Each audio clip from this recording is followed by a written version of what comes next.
To create a new dashboard in AIV, you'll have to click on this hamburg menu, and you will notice that there is a plus icon just beside the visualization. Click on that plus.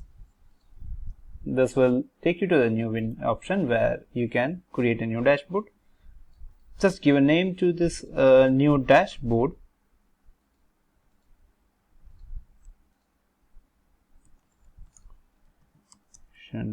Dashboard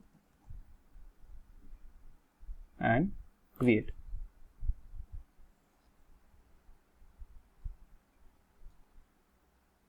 So this will take you to the blank canvas of the dashboard, and this way you can create a dashboard where you can add the multiple widgets.